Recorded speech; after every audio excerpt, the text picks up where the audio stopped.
മഹാലക്ഷ്മി സീരിയലിൻ്റെ ലേറ്റസ്റ്റ് എപ്പിസോഡിലേക്ക് എല്ലാവർക്കും സ്വാഗതം. കണ്ണേട്ടന് ഭക്ഷണം കഴിക്കുമ്പോഴും കൂടി ചേച്ചി വേണം, ഇല്ലാതെ കണ്ണേട്ടന് ഭക്ഷണം കഴിക്കാൻ പറ്റില്ല എന്നിങ്ങനെ കരുണ പറയണ കേട്ടോ. അത് കേൾക്കുമ്പോൾ പ്രതാപൻ പറയണ്ട, അവനെ നാളെ മുതൽ അവൻ ഭക്ഷണം കഴിക്കാതെ ഞാൻ എന്നിങ്ങനെ പ്രതാപൻ മനസ്സിൽ പറയണ കേട്ടോ. അതിനുശേഷം പ്രതാപൻ പറയണം, മോളെ ഏതായാലും നിങ്ങളെല്ലാവരും വന്നല്ലോ, കണ്ണൻ ഇതുവരെയും ഇവിടെ വന്ന് താമസിച്ചിട്ടില്ലല്ലോ, കല്യാണം കഴിഞ്ഞിട്ട് ഇത്ര നാളായിട്ടും കണ്ണനെയും കൂടി ഇങ്ങ് വരാൻ പറയും. അതേപോലെ ഉണ്ണിയും വരാൻ പറയും, നമുക്ക് വല്ല ടൂറോ എവിടേക്കെങ്കിലും 2 ദിവസം പരിപാടിക്ക് പോകാമെന്നിങ്ങനെ പറയാണ്. അത് കേൾക്കുമ്പോൾ മോഹിനി പറയാണ്, എന്നെ കല്യാണം കഴിഞ്ഞിട്ട് ഇതുവരെയും കൊണ്ടുപോയില്ലല്ലോ എന്നിങ്ങനെ പറയും കേട്ടോ, തമാശ രൂപേനെ. അത് കേൾക്കുമ്പോൾ മുത്തശ്ശി പറയും, കൊണ്ടുപോകേണ്ട ഒരു സാധനം, നമുക്ക് പോകാം എന്നിങ്ങനെ പറയണം. അതേസമയം പ്രതാപൻ പറയണം, മോളോട് കഴിക്കും മോളെ എന്നിട്ട് മനസ്സിൽ പറയണം കേട്ടോ, ഇത് നിൻ്റെ ലാസ്റ്റ് അത്താഴമാണ് എന്ന് പറഞ്ഞിട്ട് പ്രതാപൻ മനസ്സിലിങ്ങനെ വിചാരിക്കുകയാണ്. പിന്നീട് എന്നെ മഹിയെ വിളിക്കുകയാണ് കേട്ടോ, ഭക്ഷണം കഴിച്ചോ എന്നൊക്കെ ചോദിക്കുകയാണ് കേട്ടോ. അത് കേൾക്കുമ്പോൾ മഹി പറയണം, ഞാൻ ജീവിതത്തിൽ സന്തോഷത്തോടു കൂടി എൻ്റെ വീട്ടിലിരുന്നിട്ട് ഒരു ഭക്ഷണം കഴിച്ചു കണ്ണേട്ടൻ ഭക്ഷണം കഴിച്ചു എന്ന് ചോദിക്കുക. ഞാൻ ഭക്ഷണം കഴിച്ചു എന്ന് പറയാണ്. താനില്ലാത്തത് കൊണ്ട് എനിക്ക് ഭയങ്കര ഒരു മിസ്സിങ് ആണ്, താനില്ലാതെ ഒരു ദിവസം പോലും ഇരിക്കാൻ പറ്റില്ല. എനിക്കും അങ്ങനെ തന്നെയാണ് കണ്ണേട്ട.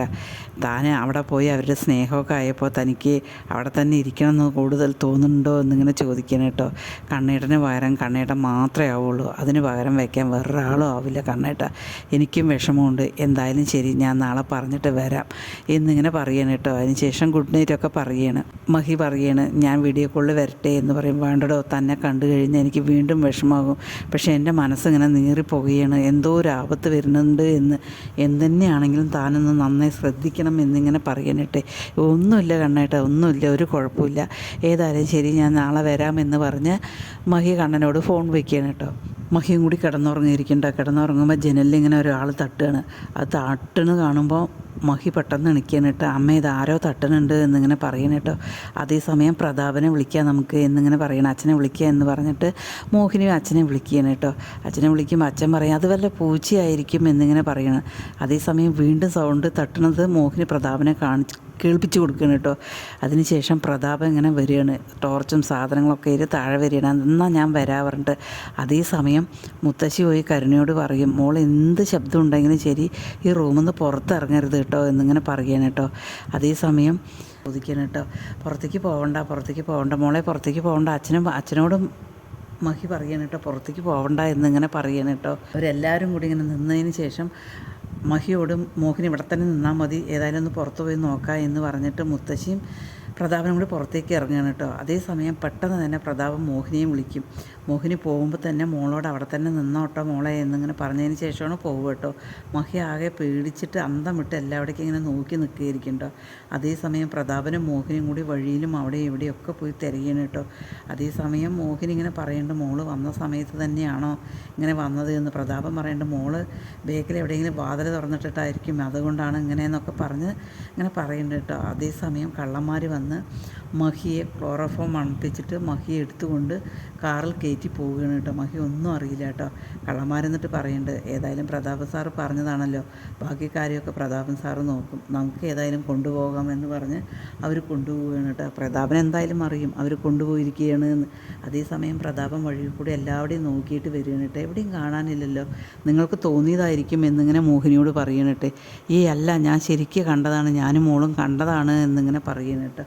പിന്നെ എവിടെ എന്നിങ്ങനെ ചോദിക്കുകയാണ് കേട്ടോ. പിന്നെ എല്ലാവരുടെയും അവരിങ്ങനെ നോക്കുകയാണ്, എവിടെയും കാണില്ല കേട്ടോ. അതേസമയം പിന്നീട് അകത്തേക്ക് വരുമ്പോൾ പുറത്തത്തെ വാതിൽ തുറന്നെടുക്കുന്നത് മോഹിനി കാണും. അയ്യോ, പുറത്ത് വാതിൽ തുറന്നിട്ടിരിക്കുന്നല്ലോ എന്നിങ്ങനെ പറയണം കേട്ടോ.